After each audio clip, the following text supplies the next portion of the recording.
You want to have it snug, but you don't want to have it too snug. Okay, 3 things that Timber's not supposed to do.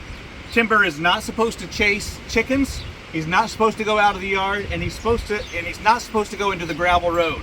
So we first want to make sure that we're on.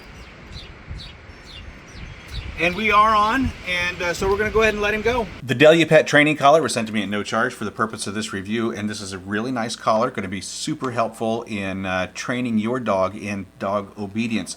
You got a beep, a vibrate, a shock, and then a shock boost, all right here on your remote control. This collar here is for a medium to large dog. We're going to be using this on a golden retriever, 1 year old, that weighs 80 pounds. So he's a large dog, and he's a well-trained dog, and so we will not be using the shock today. We'll use the beep, and if we need to, we will use the vibrate, and I'll show you how to do all of that. Now, this particular system, you can add up to 4 different collars to it and control it with one remote.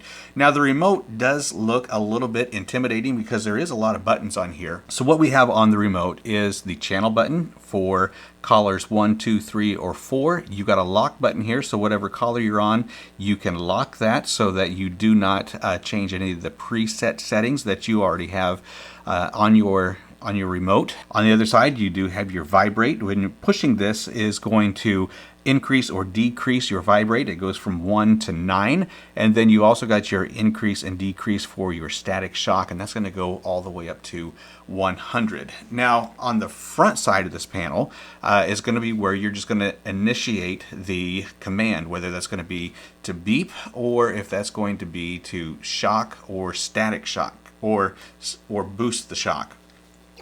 The collar is just a simple click to power it on, and then you do have your battery indicator there, and then a green light on the front, which is going to indicate that it is on. Now, when you initiate, the first thing you want to do is you want to beep, and that is supposed to get your dog's attention. And that beep should always be used first, because you don't want to injure your dog, scare your dog, or make your dog afraid of the collar, you, or going outside. The next thing you want to do if your dog does not obey is to use the vibrate. And I currently have my vibrate set on 6 out of 9. That's simply so you can hear it. And then the shock, we can test our shock. Your contact points are already installed, but you can remove those by using the little screwdriver ends here on your tester. We're not going to change the contact points. They do give you some other contact points depending on the length of the hair of your dog, so that it comes in contact with the skin underneath the fur. So on your shock, if you are not clear if it's working or not, you can put the little tester on there and you can try the test. And you can see there's a little orange light that's coming on there. When I increase that, it should be just a smidge brighter. We'll crank that up to about 50 out of 100. And once you hit 50, there's a little warning that comes on your remote to let you know, hey, you could injure your dog by increasing your static shock too high. So this is what that's going to look like. Now, if they don't respond, you've also got a second button, which is a shock booster. Again, these 2 buttons here, I would use extremely sparingly.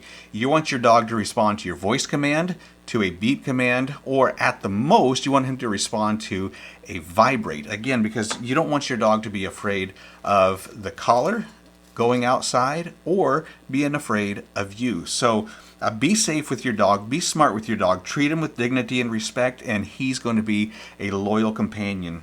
You can see how well trained Timber is around the chickens, especially the rooster. He gets sidetracked by them, but he doesn't chase them.